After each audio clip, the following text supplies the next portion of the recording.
یہاں کھڑے ہو کر تجھ سے انبیاء دعا مانگا کرتے تھے۔ ان کی دعاؤں میں اور میری دعاؤں میں بہت فرق ہے۔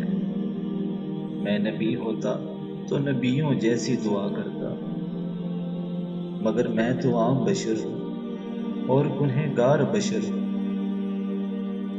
میری خواہشات، میری آرزوئیں سب عام ہیں۔ یہاں کھڑے ہو کر کبھی کوئی کسی عورت کے لیے نہیں رویا ہوگا۔ میری ذلت اور پستی کی اس سے زیادہ انتہا کیا ہوگی کہ میں یہاں کھڑا، حرم پاک میں کھڑا، ایک عورت کے لیے گڑ گڑا رہا ہوں، مگر مجھے نہ اپنے دل پہ اختیار ہے نہ اپنے آنسوؤں پر۔ یہ میں نہیں تھا جس نے اس عورت کو اپنے دل میں جگہ دی، یہ تو نے کیا۔ کیوں میرے دل میں اس عورت کے لیے اتنی محبت ڈال دی کہ میں تیرے سامنے کھڑا بھی اس کو یاد کر رہا ہوں؟ کیوں مجھے اس قدر بے بس کر دیا؟ کیوں مجھے اس قدر بے بس کر دیا کہ مجھے اپنے وجود پر بھی کوئی اختیار نہیں رہا؟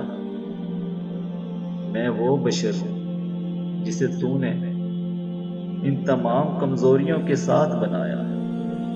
میں وہ بشر ہوں جسے تیرے سوا کوئی راستہ دکھانے والا نہیں۔ اور وہ عورت میری زندگی کے ہر راستے پر کھڑی ہے، مجھے کہیں پہنچنے نہیں دے رہی۔ تو یا تو اس کی محبت کو اس طرح میرے دل سے نکال دے کہ مجھے کبھی اس کا خیال تک نہ آئے، یا پھر اسے مجھے دے دے۔ وہ نہیں ملے گی تو میں ساری زندگی اس کے لیے روتا رہوں گا۔ وہ مل جائے گی تو تیرے علاوہ میں کسی کے لیے آنسو نہیں بہا سکوں گا۔ میرے آنسوؤں کو خالص ہونے دے۔ میں یہاں کھڑا تجھ سے پاک عورتوں میں سے ایک کو مانگتا ہوں۔